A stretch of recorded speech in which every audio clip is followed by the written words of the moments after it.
প্রিয় ছাত্রছাত্রী, আশা করি তোমরা সবাই ভালো আছো। আজকে তোমাদের জন্য একটি গুরুত্বপূর্ণ বিষয়, সেটা হচ্ছে রাষ্ট্রবিজ্ঞান বা সায়েন্স বা পলিটিক্যাল সায়েন্স। তো তোমরা যারা উচ্চ মাধ্যমিক পরীক্ষা দিতে চলেছো এবং তোমাদের জন্যে ক্লাস 12 এর প্রত্যেকটা বিষয়ের টিপস, সিলেবাস, সাজেশন, নোটস রয়েছে, তোমরা দেখে নেবে। আজকের মক টেস্ট এটা তোমরা বলতে পারো। তোমাদের সেট 1 হিসাবে তুলে ধরছি। মূলত এটা ফাইনাল সাজেশনও বলতে পারো। ঠিক আছে? ক্লাস 12 এর আ উচ্চ মাধ্যমিকের অর্থাৎ এইচএস এর সেমিস্টার 3 তে দেখো এখানে সেমিস্টার 3 রয়েছে। ঠিক আছে? তো পলিটিক্যাল সায়েন্স রয়েছে। ওকে? তো এই বিষয়ের উপরে একদম প্রত্যেকটা অধ্যায় থেকে বাছাই করা সেরা প্রশ্ন যেগুলো তোমাদের তার আগে বলে রাখি, তোমাদের রিকোয়েস্টে ছাত্রছাত্রী তোমরা যারা রয়েছো, তোমাদের রিকোয়েস্টে, ঠিক আছে? সম্রাট এক্সক্লুসিভ যে বইটি রয়েছে, ঠিক আছে? তো সেখান থেকে যে মক টেস্ট রয়েছে, ঠিক আছে? আমি তোমাদের একটু দেখিয়ে দিচ্ছি। দেখো আমি পেজটা আমি তোমাদের বলে দিচ্ছি, ঠিক আছে? তোমরা যারা সম্রাট এক্সক্লুসিভ বই কিনেছো, সম্ভবত আ প্রশ্ন হচ্ছে মক টেস্ট শুরু হয়েছে ১১৯ নাম্বার, ঠিক আছে? 119, ঠিক আছে? 119 পেজ থেকে যে মক টেস্ট রয়েছে, সেই মক টেস্টগুলোই আমরা পরস্পর এখানে আ প্রশ্নগুলো আলোচনা করব উত্তরসহ। তোমাদের সুবিধার জন্যে এডুকেশনাল পারপাসে এই ভিডিওটি তৈরি করা। ঠিক আছে? তোমরা যাতে মক টেস্টগুলোর উত্তর খুঁজছিলে, ঠিক আছে? তো দেখে নাও। ওকে? তো তোমাদের কাছে আ যে বইটা রয়েছে আশা করি সেটা হচ্ছে গিয়ে চ্যাম্পিয়ন সিরিজের বই রয়েছে। ক্লাস সেমিস্টারের সাজেশন বই রয়েছে এবং রাষ্ট্রবিজ্ঞানের বই আ এডিট বাই জিৎ মৌলিক।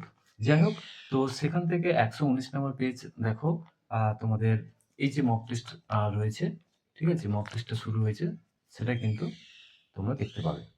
ওকে? চলো।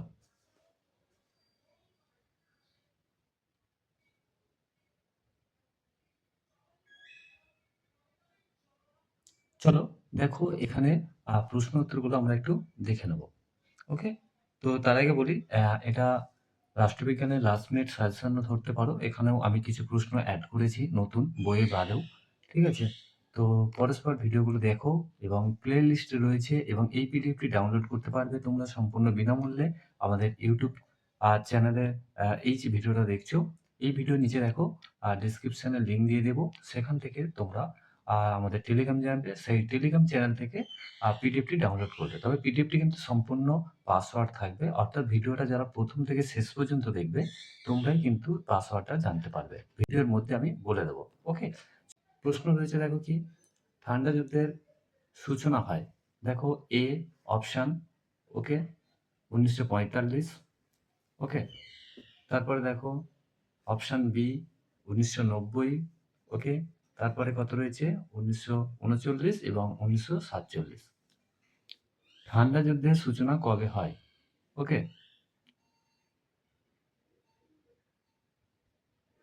চলো এখানে অপশন কি হবে?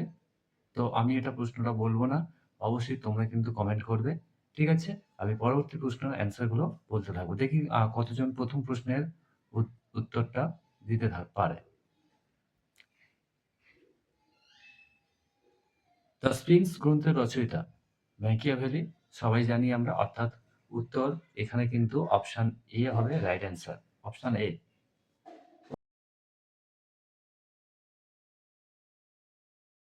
ওকে? এরপরে প্রশ্ন দেখো এখানে আ ৩ নাম্বার প্রশ্ন রয়েছে, আন্তর্জাতিক শ্রম সংস্থার সদর দপ্তর কোথায় সেটা জানতে চাওয়া হয়েছে। ঠিক আছে? অবশ্যই কেন্দ্রটা এ অ্যান্সার হবে জেনেভা। পরের প্রশ্ন দেখো কি রয়েছে? পরের প্রশ্ন রয়েছে আ তেহরান ঘোষণা তেহরান ঘোষণা হয় কবে? ঠিক আছে? চলো এ, বি, সি, ডি অ্যান্সার করো। তেহরান ঘোষণা কবে হয়? ওকে?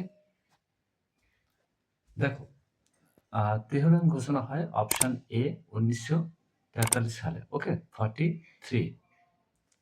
পরের প্রশ্ন, তোমরা অবশ্যই কিন্তু এটা আমাদের টেলিগ্রাম চ্যানেলে পেয়ে যাবে সম্পূর্ণ বিনামূল্যে এবং পাসওয়ার্ড থাকবে পিডিএফটা। পিডিএফটা অবশ্যই তোমরা একবার ডাউনলোড করে নেবে। ওকে? তাহলে এখানে কি রয়েছে? ৫ নাম্বার প্রশ্ন দেখো, শ্রীলঙ্কায়, ঠিক আছে? গৃহযুদ্ধ এখানে তাহলে কত সালে হয়েছিল? Option A. সঠিক অ্যান্সার হবে অপশন এ। এরপরের প্রশ্ন দেখো, 6 নাম্বার কোশ্চেন। পরিবেশ সংরক্ষণে কিয়োটো প্রোটোকল অনুষ্ঠিত হয়। ঠিক আছে, প্রোটোকল অপশান সি, এখানে অপশান সি হবে রাইট অ্যান্সার, 11 ডিসেম্বর 1997। চলো চুপচাপ থেকো না, তোমরা অবশ্য অ্যান্সার করো। তোমাদের পরীক্ষা প্রস্তুতি কেমন হবে সেটা এখানেই জানা যাবে, তোমরা নিজেরাও জানতে পারবে। ওকে, তো চলো অ্যান্সার করতে থাকো। 7 নাম্বার কোশ্চেন। ভারতবর্ষ স্বাধীনতা লাভ করে। ঠিক আছে, দেখো ভারতবর্ষ কবে স্বাধীনতা লাভ করে। ঠিক আছে, একদম ইজি প্রশ্ন। ওকে, যাই হোক এই প্রশ্নটা আমি অ্যাভয়েড করে গেলাম। আর দেখো 8 নম্বর কোশ্চেন, দ্বিতীয় বিশ্বযুদ্ধ শুরু হয়েছিল। দ্বিতীয় বিশ্বযুদ্ধ শুরু হয়েছিল, এটাও ইজি প্রশ্ন, 1939-এ, অপশান বি হবে রাইট অ্যান্সার। ওকে, চলো এরপরে দেখো কোশ্চেন নাম্বার 9, ভারতীয় কমিউনিস্ট পার্টি ভারতে কোথায় প্রতিষ্ঠিত হয়। ঠিক আছে, চলো অ্যান্সার করো। অবশ্যই তোমরা কিন্তু 9 নম্বর প্রশ্ন, দেখো এখানে সঠিক অ্যান্সার হবে অপশান ডি। ওকে, কানপুরে। এর পরের প্রশ্ন দেখো 10 নম্বর প্রশ্ন, ফরওয়ার্ড ব্লক দলটি অবশ্যই সুভাষচন্দ্র বসু। ঠিক আছে, দলহীন গণতন্ত্র অচল এই উক্তিটি কার। দলহীন গণতন্ত্র। ঠিক আছে, এখানে 11 দাগের প্রশ্ন দেখো, 11 দাগের প্রশ্ন অপশান অ্যালান বল, ডি হবে রাইট অ্যান্সার, অপশান ডি। ওকে, এর পরের প্রশ্ন দেখো এখানে কি রয়েছে, বলছে যে 12 নম্বর প্রশ্নের লুক ইস্ট পলিসি ভারতের কোন প্রধানমন্ত্রীর আমলে গৃহীত হয়। ডক্টর ভি আর আম্বেদকরের আমলে কিন্তু আরম্ভ হয়েছিল, কিন্তু এটা যেহেতু এখানে option A B C D যে 4টে অপশান রয়েছে এখানে কিন্তু নেই, এটি মূলত তিনজনের মধ্যে, আর ডি হবে রাইট অ্যান্সার। ঠিক আছে, কারণ নরেন্দ্র মোদীর এটিকে আরো ভালোভাবে চালু করেন। ওকে, চলো নেক্সট কোশ্চেন দেখো, 13 নম্বর প্রশ্ন। 13 নম্বর প্রশ্নতে কি রয়েছে, 1, 2, 3 চুক্তি ভারত যে রাষ্ট্রের সঙ্গে স্বাক্ষর করে। ঠিক আছে, চলো কি হবে দেখো, অপশান বি। ওকে, অপশান বি। পরের প্রশ্ন দেখো এখানে কি রয়েছে, প্রশ্ন দেখো, তামিলনাড়ু রাজ্যটির পূর্ববর্তী নাম ছিল। ঠিক আছে, তামিলনাড়ুর পূর্ববর্তী নাম ছিল হচ্ছে কি বি, মাদ্রাজ। ওকে, এরপরের প্রশ্ন 16 নম্বর কোশ্চেন, দেখো এখানে কি রয়েছে, স্ট্যালিন কার সঙ্গে অনাক্রমণ চুক্তি সম্পাদিত করেন। অবশ্যই এখানে কিন্তু হিটলার। ওকে, হিটলারের সঙ্গে, অপশান সি। বিশ্ব বাণিজ্য সংস্থা WTO গঠিত হয়। ওকে, এখানে option A B C D কোনটি হবে অপশান তোমরা জানিও। ঠিক আছে, তো আশা করি প্রত্যেকেরই অপশান বি হবে। নম্বর প্রশ্নতে কি রয়েছে দেখো, বর্তমানে তালিবান কোন রাষ্ট্রে তাদের মিলিটারি শাসন ব্যবস্থা গঠন করেছে। ঠিক আছে, অবশ্যই তালিবান এখানে কিন্তু অপশান এ অর্থাৎ আফগানিস্তান। পরের প্রশ্ন, পরের প্রশ্ন দেখো কি রয়েছে,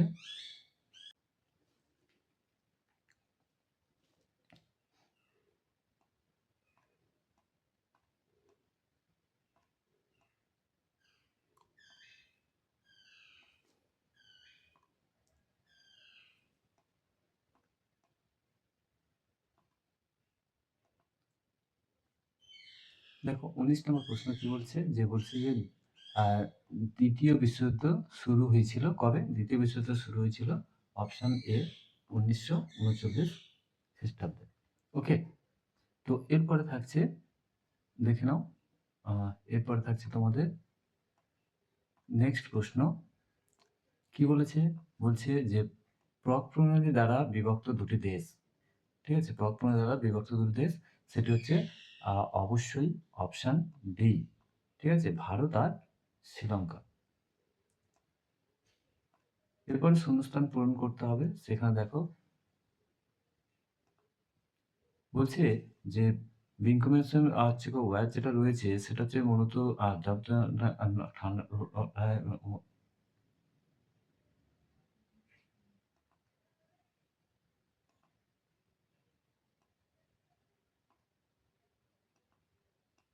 অপশন বি হবে রাইট অ্যান্সার। ঠিক আছে, তাহলে অপশন বি হবে রাইট অ্যান্সার। এবারে দেখো এখানে নেক্সট কোশ্চেন যেটা রয়েছে, এখানে বলছে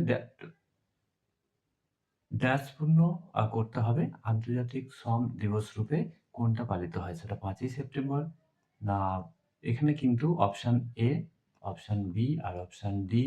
ঠিক আছে, এই যে অপশন সি হবে right answer. Okay, option C. চলো এরপরে পরবর্তী প্রশ্ন। ঠিক আছে, পরবর্তী প্রশ্নতে 23 নম্বর প্রশ্ন রয়েছে, দেখে নাও। 23 নম্বর প্রশ্নতে গ্লোবাল টার্মস অন ইনফ্লুয়েন্স প্রকাশিত হয়েছিল আন্তর্জাতিক। ঠিক আছে, অপশন এ হবে রাইট অ্যান্সার। ঠিক আছে, ইন্ডাস্ট্রি অফ ইকোনমিক্স। এরপরে প্রশ্ন 24 নম্বরে দেখো, 24 নম্বরে সি হবে ফজল আলী কমিশন। 25 নম্বর প্রশ্ন কি রয়েছে, কে চার্চিল বক্তব্য দিয়েছিল। ঠিক আছে, তো এখানে ফাল্টন বক্তৃতায় সভাপতিত্ব করেছিলেন। ঠিক আছে, বক্তৃতা দিয়েছিল কিন্তু চার্চিল। ওকে, চার্চিল বক্তৃতা দিলেও কিন্তু এখানে প্রশ্ন একটু ঘুরানো রয়েছে যে বক্তৃতার সভাপতিত্ব নাম জানতে চাওয়া হয়েছে, সভাপতিত্ব, সেক্ষেত্রে সভাপতিত্ব হচ্ছে টু ম্যান। ওকে, চলো এরপরের প্রশ্ন দেখো, number 26, caste in Indian politics গ্রন্থটির লেখক হচ্ছেন, এখানে বি হবে রাইট অ্যান্সার, অপশন বি। ওকে,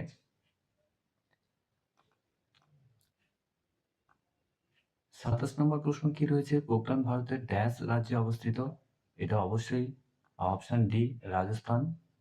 কি রয়েছে কি বললাম, অপশন ডি রাজস্থান। ওকে, এরপরে 28 নম্বরে ড্যাশ পূর্ণ করতে বলা হয়েছে যে খ্রিস্টাব্দে ভারতীয় সংবিধানের দলীয় ব্যবস্থা স্বীকৃতি পায়। দলীয় ব্যবস্থা স্বীকৃতি কত সালে পায়, এটা হচ্ছে 1985 থেকে দলীয় ব্যবস্থা। দেখো স্তম্ভ মেলাতে হয়েছে, স্তম্ভটাকে বলা হয়েছে 29 নম্বর প্রশ্নতে দেখো স্তম্ভ এ আর বি। ওকে, এর ঘরে দেখো শ্রীলঙ্কার বর্তমান রাষ্ট্রপতি। ঠিক আছে, আমি স্তম্ভটা তোমাদের দেখিয়ে দিচ্ছি, ভালো করে দেখো, এবং তোমরা বইতেও পেয়ে যাবে। ঠিক আছে, তো এখানে কিন্তু অপশন এ হবে right answer, option A. Okay, option A হবে রাইট অ্যান্সার।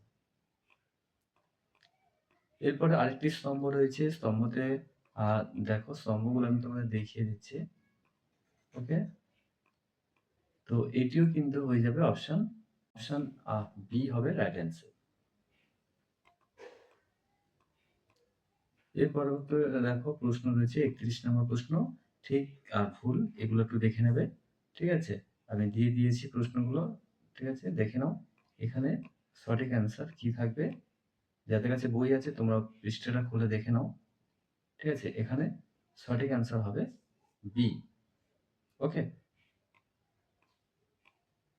এরপরে 32 নম্বর প্রশ্ন দেখো, 32 নম্বর প্রশ্নতে, ঠিক আছে, প্রশ্নগুলো দেখো, যেহেতু বর্তমানে নিরাপত্তা পরিষদের মোট সদস্য সংখ্যা 10, বর্তমানে নিরাপত্তা পরিষদের মোট সদস্য সংখ্যা 10।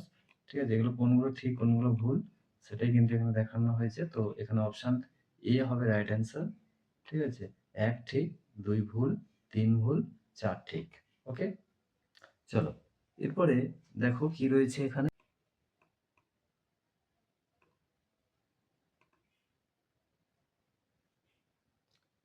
এরপরে প্রশ্ন দেখো, 33 নম্বর প্রশ্নতে দেখে নাও প্রশ্ন রয়েছে এবং এর উত্তর হবে অপশন এ, অর্থাৎ 2 ঠিক।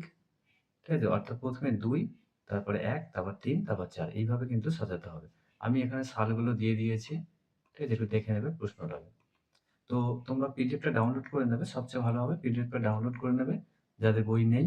ঠিক আছে, তো তোমরা কিন্তু প্রশ্ন অ্যান্সারগুলো খুব সহজে পেয়ে যাবে আমাদের টেলিগ্রাম চ্যানেল থেকে, সেখান থেকে তোমরা, তবে পাসওয়ার্ড দেওয়া থাকবে, আমি পাসওয়ার্ডটা তোমাদের এই মুহূর্তে জানিয়ে দিই। ঠিক আছে, এর হচ্ছে কি যে পাসওয়ার্ডটা দেওয়া থাকবে, ঠিক আছে, সেটা হচ্ছে কি তোমরা লিখবে, ঠিক আছে, 2000, ওকে, 2026, ওকে, 2026।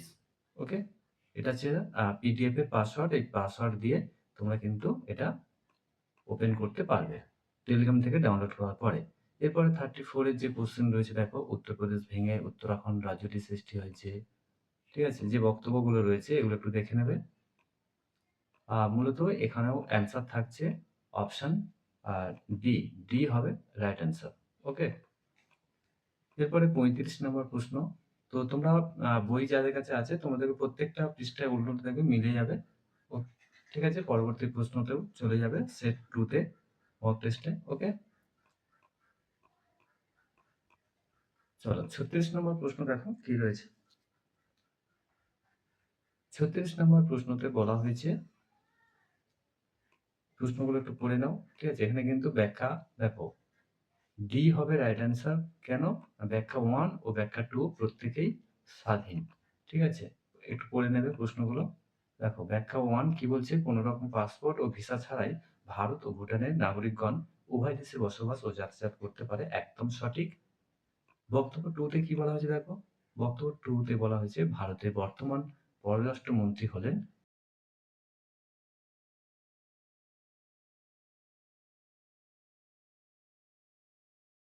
এস জয়শঙ্কর। ওকে? তো এটা কিন্তু একটু দেখে নেবে। এরপরে ৩৭ নম্বর প্রশ্ন দেখো। মন্তব্য এ আর কারণ আর। ঠিক আছে? তো এই প্রশ্নটা অন স্ক্রিনে রয়েছে, তোমরা দেখো। এর উত্তর হবে অপশন ডি। তোমাদের কাছে যদি বই থাকে এর অপশন ডি। কারণ এ এবং আর সবই সঠিক এবং আর হলো এ এর সঠিক ব্যাখ্যা। 38 পরবর্তী পৃষ্ঠাতে চলে যাবে। সেখানে গিয়ে দেখবে বিশ্বের প্রথম সমাজতান্ত্রিক রাষ্ট্রটি হলো, ঠিক আছে? Soviet union. Option D. এরপরে দেখো পশ্চিমী সামরিক জোট হলো, সবাই জানি আমরা নেটো, ন্যাটো। এবং আজকের ভিডিওর লাস্ট প্রশ্ন দেখো এখানে। ঠিক আছে? লাস্ট প্রশ্ন হচ্ছে কি politics among nation Morgenthau. Option C. Okay? তো অপশন সি হবে রাইট অ্যান্সার। তো এই ছিল আজকের টোটাল হচ্ছে গিয়ে তোমাদের 40টি প্রশ্ন নিয়ে আলোচনা করলাম পলিটিক্যাল সায়েন্স বা পল সায়েন্স বা রাষ্ট্রবিজ্ঞান বিষয়ের উপরে। ওকে? তো প্রশ্নগুলো গুরুত্বপূর্ণ রয়েছে এবং তোমরা প্র্যাকটিস করো। 2026 এর পরীক্ষার জন্য খুবই গুরুত্বপূর্ণ। পরবর্তী প্রশ্ন উত্তর বা সাজেশন পাওয়ার জন্য বা নোটস পাওয়ার জন্য অবশ্যই চ্যানেলটি সাবস্ক্রাইব করে রাখবে আর পাশে ঘন্টি অল সিলেক্ট করে রাখবে এবং ভিডিওটি ভালো লাগলে শেয়ার করবে। অবশ্যই একটা লাইক করতে ভুলবে না। আর তোমরা যারা কলেজে পড়াশোনা করতে চাইছো অবশ্যই এই চ্যানেলটি সাবস্ক্রাইব করে রাখতে হবে, কারণ এই চ্যানেলটি শুধুমাত্র স্কুল, কলেজ ও বিশ্ববিদ্যালয় নয়, চাকরি পরীক্ষার জন্য কিন্তু বিশেষ চ্যানেল। তাই অবশ্যই সমস্ত বিষয়ের উপরে আমাদের কোচিং এর পক্ষ থেকে টিপস এবং সাজেশন নোটস দেওয়া হয়। অবশ্যই তোমরা একটু চ্যানেলটা দেখে নেবে। তোমাদের প্লে লিস্ট আছে এবং তোমাদের কোর্স তৈরি করা রয়েছে। ঠিক আছে? তো আজ এ পর্যন্তই। সবাই ভালো থাকো আর সুস্থ থাকো। পড়াশোনার মধ্যে থেকো। ধন্যবাদ।